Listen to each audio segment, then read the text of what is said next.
Saying Sergeant Klein. What do you mean you were robbed? Held up? So where'd this happen? Where? Did he have a gun? There were two men. When was this? Just now? You are in the muster room at the 21st Precinct, the nerve center. Where they went. A call is coming through. You will follow the action taken pursuant to that call from this minute until the final report is written in the 124 room at the 21st Precinct. Where are you calling from? Where? On what floor is that?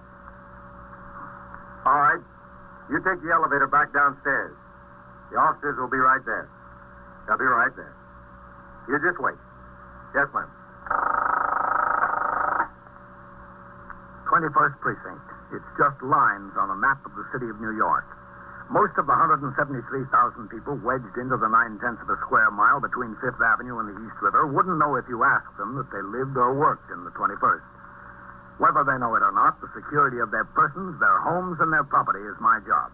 My job and the job of the 160 patrolmen, 11 sergeants, and 4 lieutenants of whom I'm the boss. My name is Kennelly, Frank Kennelly. I'm captain in command of the 21st. What makes a city? Not buildings, not subways, not business. People make a city. From dawn to midnight, from midnight to dawn, the rich and the poor and the good and the bad pour their lives together and stir up the city. As in the 21st, sometime in a way you'd least expect. I was working my 8 a.m. to 6 p.m. tour. It had started to rain during the night, and it was still raining at 1:15 p.m. when I came out of the luncheon meeting of the Lenox Hill Lions Club, at which I spoke on the problems of juvenile delinquency. From the lobby of the hotel, I rang in. Sergeant Klein on TS told me everything was quiet. I instructed him to send a car for me. When it came, I had the operator, Patrolman Farrell, drive me to the New Era Theater, a movie house on First Avenue. I went into the lobby and was told by the manager that Mr. Crows could be found at the back of the theater near the candy stand. I saw him in the dim light, and I walked over. A cartoon was on the screen. Hello, Mr. Crows. Huh? Oh, Captain, how are you? Just fine.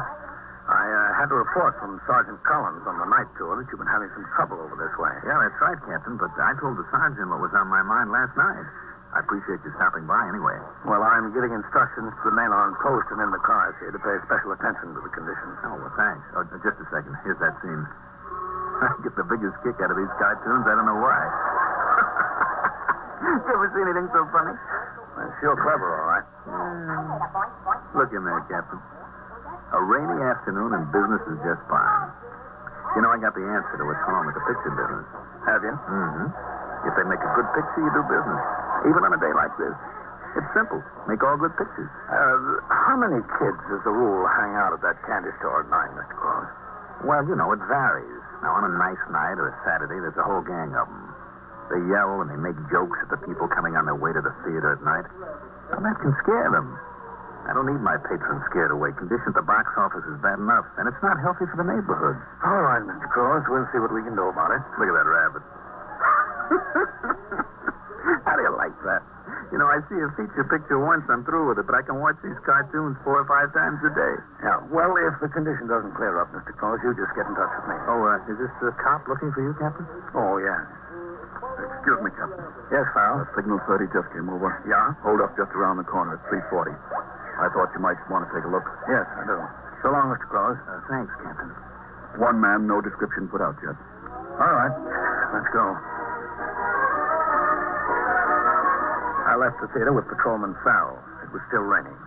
We got into the car, and he drove around the corner to 340, a loft building. The sector car and the sergeant's car were already there.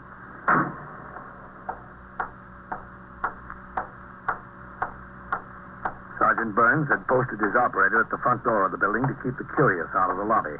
He held the door open and nodded as I went in. The lobby was long and narrow, the building old and grimy. At the far end of the lobby was a single old-fashioned elevator. Sergeant Burns was talking to a woman dressed in a raincoat, a woman about 35. The sector men and the patrolman on post were questioning the elevator operator several feet away. I walked to Sergeant Burns. Do you know how much was in the envelope exactly?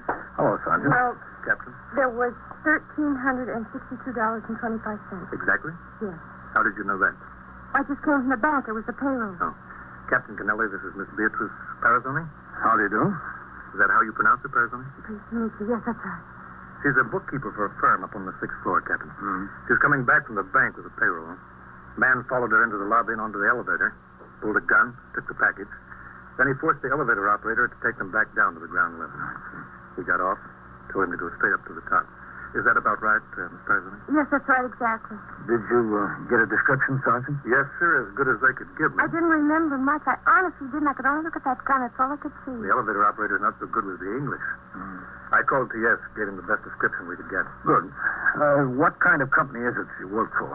Well, it's a place that makes optical lenses, for eyeglasses. Yeah. It's just a small company, about 14, 15 men working in the shop and myself in the office with the boss, that's all. That was the whole payroll, $1,362.25, the whole payroll for a week. Where's your boss? Did you tell him about it? I stopped up on the floor to call the police. He's not there. He's out selling. He's usually in the shop in the morning and he goes out seeing customers in the afternoon. How long have you been employed there, Miss Parazoni? Almost 10 years, between 9 and 10. You never had anything like this happen before, did you? Oh, no, nothing like this at all, never. Well, it's 5 minutes after 3 now, Miss Parazoni. What time did you leave the office for the bank? Well, it was just about 2 o'clock. On payday, I usually work all morning until I get the payroll finished, and then I write out the check, and the boss signs it before he leaves to call on customers. I had the check, and I went out to lunch. And then I was going to the bank right before it closed to come back here in time to make up the payroll for when the men go home. You follow this pattern pretty much every week? What do you mean? Well, I mean, you pay on the same day every week? Oh, yeah. And do you go to the bank just about the same time? Yes, they're usually right before it closes. Oh, Sergeant, you ought to have the sector car and get back on patrol. We don't need them here anymore. Yes, sir, Captain. All right, Ryan, Thomas. I really ought to be getting upstairs and back to work, Captain. I don't know what I'm going to do about the payroll today. I don't know where I can reach the boss, and the bank is closed. It'll be a shame for the men to go home without their money. Can I go upstairs now and see if I can get it straightened out? Well, the detectives will be here any minute, Miss Parazoni. They'll want to talk to you. I think you ought to wait down here until they come. Hello.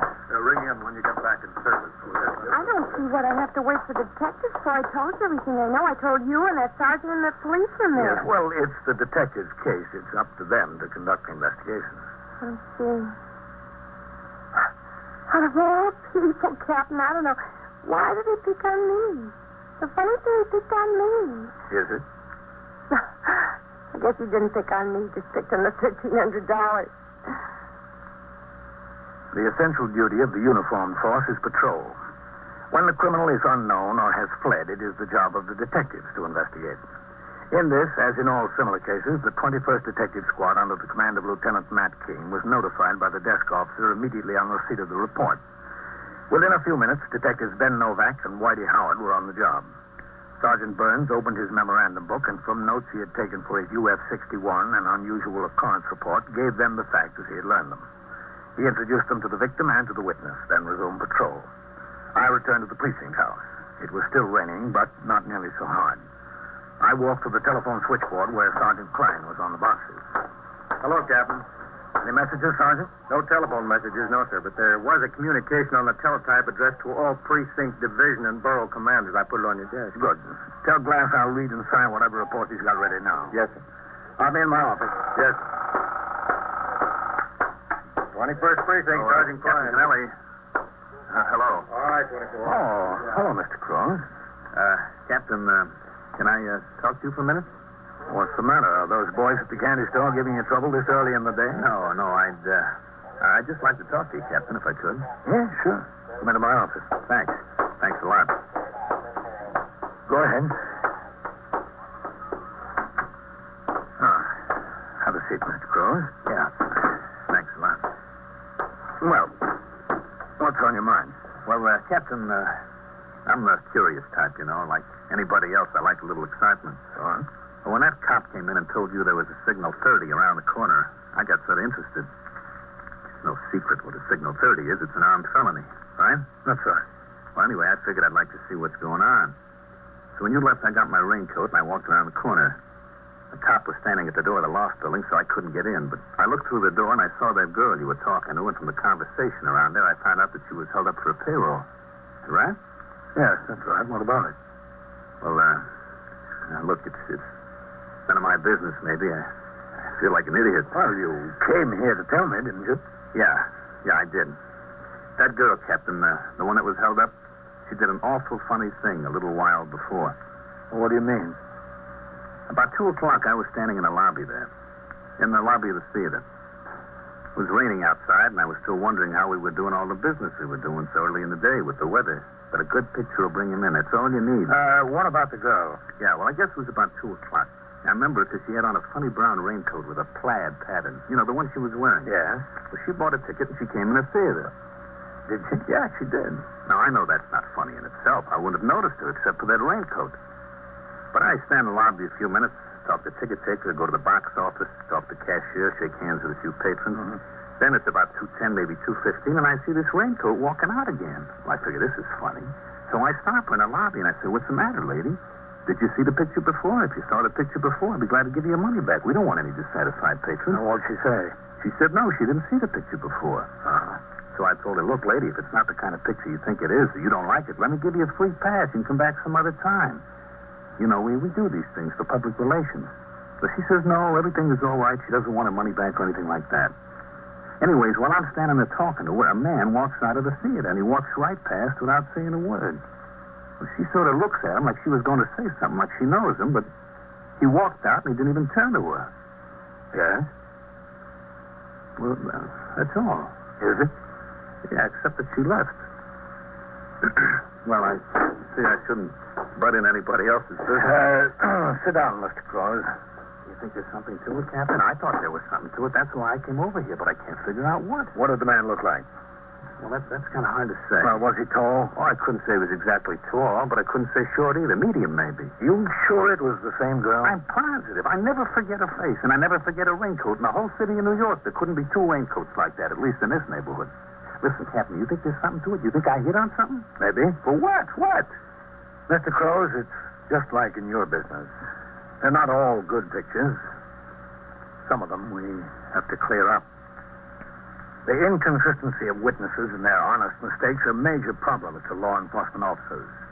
The whole truth is not an easy thing at which to arrive. In this case, the victim of the robbery, Miss B. Parazzone, made no mention of stopping at the movie theater en route to the bank. The theater manager said he saw her there. This discrepancy could be either a mistake of identity, a coincidence, or of great importance. I asked Mr. Crows if he would mind telling his story again. He agreed, and I took him upstairs to the 21st Detective Squad on the 2nd floor. In my presence, he repeated the events as they occurred. Lieutenant King questioned him in great detail. When you saw her in the lobby, do you remember what kind of hat she had on? Well, it wasn't a hat exactly, Lieutenant. It was a bandana-like, a handkerchief over her head. It was raining. You know, lots of girls wear those things when it rains. And you couldn't see what color hair she had? No, but it was the same girl. Take my word for it. It was the same girl. Was she carrying anything in the theater? What do you mean? You mean a package or a pocketbook, anything like that? Yeah, she was carrying a pocketbook. Anything else? An umbrella. She had an umbrella. What kind of umbrella?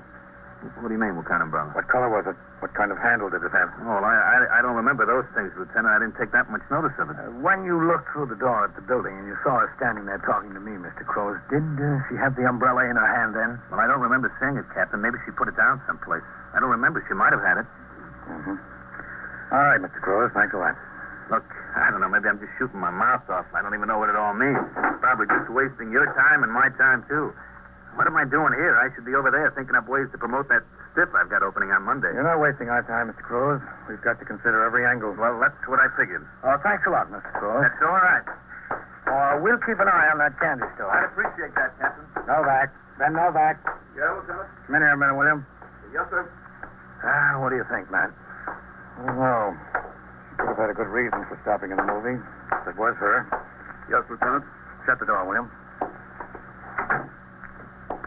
On this robbery this afternoon, Ben, how close did you question the girl, the victim? Hello, Captain. Ben. Well, like I told you, she accounted for her time to the minute. Says she left the office about 5 minutes to 2. She said she went down to the restaurant and had a sandwich. And then she went to the bank and started back for the office with the payroll. Did she say anything about any stops in between? No, sir. She couldn't have forgotten about making a stop someplace, could she? No, sir. I went over it with her 3 or 4 times. She was pretty hazy on the description of the guy, wasn't she? Nothing definite. She said she was pretty scared. All she could see was the gun. How about the elevator boy? Well, I couldn't get much out of him. His English is pretty slim. Fernandez will be in at 6 o'clock. I'm going to see if I can get him to ride up there with me. Man lives on 106th Street. Hernandez can talk to him in Spanish, and maybe we can find out something that way. Yeah, it's a good idea. How'd you leave it with this girl? Well, I told her we might want her to take a look through some mugs in the rogues gallery, see if she could pick out the man. Mm-hmm. When did you say you might do this? I said I might call her this afternoon. She said she'd be willing to ride downtown with me after she got finished work. Did you talk to her boss then? Yes, sir. What did he say about her? He says she's been there about 10 years. She's a good bookkeeper. He says she practically runs his business when he's away. Mm-hmm. She's 36 years old. She lives with a married sister up in Washington Heights. Well, what's the deal, Lieutenant? What's this all about? She may not have told you a straight story about what happened after she left the office. No? What'd you call her, Ben? Tell her you wanted to take a look at some of the mugs. When, after she gets finished work? No. Let me get it straight right now. I left the detective squad and walked downstairs through the back room where Patrolman Glass, the 124 man, was posting the latest teletype alarms. I saw Sergeant Waters come in the front door as I walked into the muster room. I called him aside and told him of an order that had come through assigning to the precinct a patrolman who had just been flopped after 8 years in the 10th Detective District. The man would be in Sergeant Waters' platoon. We conferred for a few minutes regarding the proper assignment for this man, whether he should be given a fixed post or made recorder in a second car. We looked over his departmental record and discussed the mental effect that emotion might have on the performance of his duties as a patrolman. It was decided to put him on post number 3. Sergeant Waters went into the locker room to change to his uniform. Other men of the night tour were coming into the station house. I walked over to TS. 21st Precinct, Sergeant Klein. Yes, sir, Captain. That's all right. Go ahead. Take the call. Who? Somebody's kidding you, mister. It's the 21st Precinct of the Police Department. All right. Yes, Captain. Get me division, will you, Sergeant? Yes, sir. Oh, hold it a minute. I didn't know we were coming here. Just a second now, miss. I've got to call upstairs. I thought we were going downtown to look over some pictures. We are, yeah, but I've got to check something here first about the car. Sergeant, could you ring upstairs for me? Yeah, sure, Ben. Hello, Miss Tarazone. Oh, hello. Well, are you feeling better now? Oh, yes, a lot. Well, who do you want up there, Ben? Lieutenant King. Is Lieutenant King there? This is Sergeant Klein on CS. Ben Novak wants to talk to Got him. any idea yet who that hold-up man was? Well, the detectives are handling it now, miss. Oh. Lieutenant King is on his way downstairs, Ben. Oh, good. Oh, here he comes now. I just called up for you, Lieutenant. Yep. Hi, Captain. Hello, man. Lieutenant, this is Miss Beatrice Parazzoni. She was the victim in that hold-up before. Oh, yes. How do you do, Miss Tarazone? Well, We're on our way downtown to look over some mugs to see if she can identify the man. How's the car? Is it tied up? I sent Whitey up to the 23rd to pick up a fellow that we're holding there. He'll be back in a minute. Can you wait? Have you got time, Miss Parazzoni? well, yes, I guess so. How long do you think it'll take downtown to look at the pictures in it?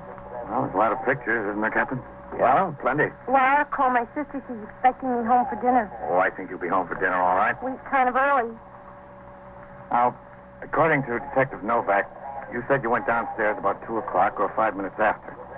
You went to a restaurant, had a sandwich for lunch, then went to the bank. You got the payroll and started back at the office.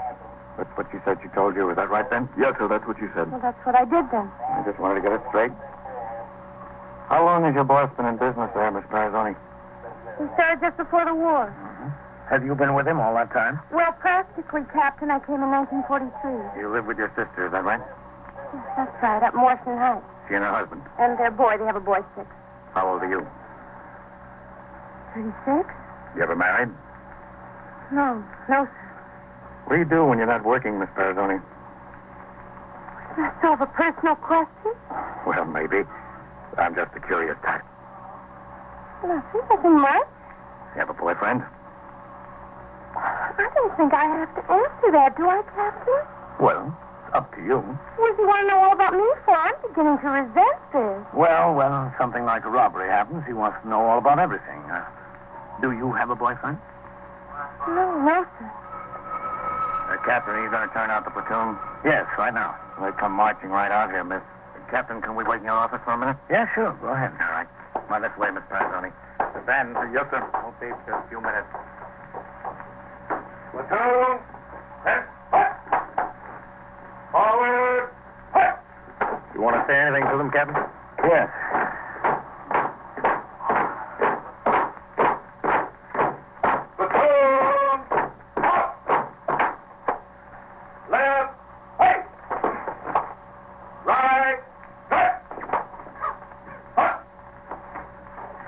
Second platoon. Platoon inspector, sir. Roll call. Ahern? Yes. Coley? Yes. Iceman? Yes. Glass? Yes. Silo? Yes. Nelson? Yes. As the roll was being called, I realized what course Lieutenant King was taking with the hold-up victim, Beatrice Parazone. He wanted her brought into the station house, but without getting her unduly alarmed. Hence the excuse about the car and the interrogation in my office instead of upstairs in the detective squad. He had timed it perfectly. I spoke to the platoon and instructed the sector men and men on post to correct the condition which existed at the candy store near the New Era Theater and to watch for similar problems at other movie houses in the precinct. I read the alarm concerning the hold-up man wanted for the robbery in the precinct that afternoon. All right, Sergeant. Post the platoon. Platoon. Hut. Right. Right. Forward. Hut. I'll be in my office, Sergeant. Yes, sir.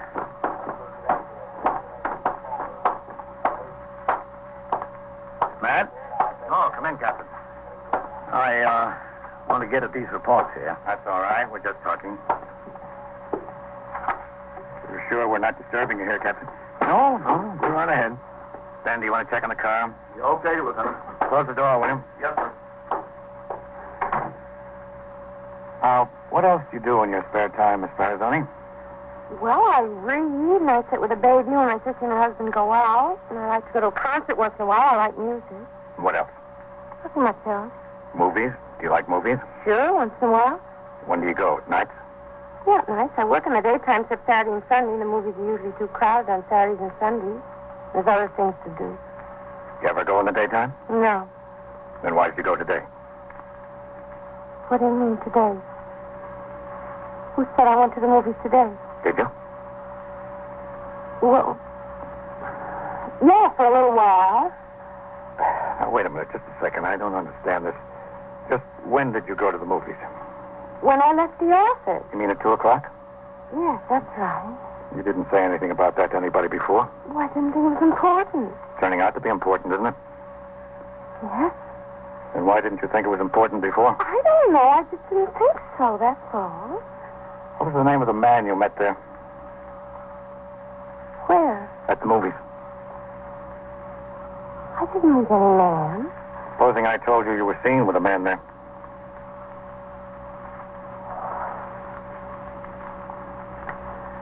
All right. I knew you'd find out. He said you wouldn't, but I knew you'd find out. Sure. We find out everything, don't we, Captain? Most of it. I didn't want to do it. I really didn't. I was afraid, and it wasn't right, and I didn't want to do it. But he said it wouldn't hurt my boss or me, only the insurance company. Nobody would find out about it. He was wrong, wasn't he? Yes, he was wrong. Why did you meet him in the theater? He wanted me to tell him how much was in the payroll. What's his name? Jack Crook. Oh, how you can get fooled. Sure can get fooled. He sounded so nice when I first met him. Where was that? On my vacation in the mountains. Where, at the hotel? Yes, that's right. I took my 2 weeks and I went away. I didn't expect to meet any man. All I wanted to do was get a little country air, a little sunshine, that's all. But he was there, and we danced, and we went boating, and we swam together. I didn't even go up there with any intention of meeting a man. Maybe I used to, but I got over that. It was really very nice. Very nice. And then when I came back to the city, he took my telephone number. I never expected to hear from him, really. But you did. Yes, he called, and we started to see each other in the city. You know, he'd come over, and we'd go to a movie, take a walk, something like that. How long ago was this? Well, I got back from my vacation 3 weeks ago. Then last Sunday night, we took a bus ride. It was so hot, we just had to get out someplace. We went up to Fort Tryon Park, and we sat on a bench up there. I could see that he had something on his mind. I thought he was going to ask me to marry him. That's what I thought. I really thought that. And then he finally told me what it was. This? Yes, I was so surprised. I couldn't say anything. I couldn't say a word. I didn't think he was that kind of guy. He was so nice. Well, then why did you go ahead with it? Well, I wasn't going to. I told him no. And then He said all he wanted the money for was just to get married. Is that why you did it? So he'd marry you? No, I don't think I would have married him. I just did it because he wanted the money so bad. That's all. I wouldn't have married him ever, believe me. Weren't you still afraid, Dee? Yes. Well, then why did you go through with it? Oh, I don't know. I guess because he was so nice to me. At least for a month I had a good time. I figured I owed him something, that's all. Where does he live? I don't know. He never would tell me. Some hotel, I think. Is Jack Curley his real name? I don't know. I think so. Where can we find him? Well, he was supposed to meet me tonight Where? in a bar on Broadway, way uptown, 8:30. Oh, I got to thinking.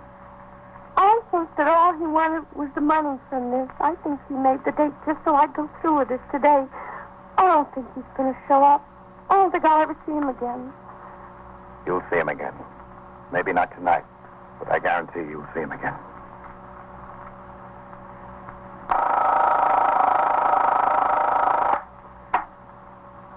"21st Precinct, Sergeant Klein. Who's dead? Who? She was killed. Ah. Where is it? Where?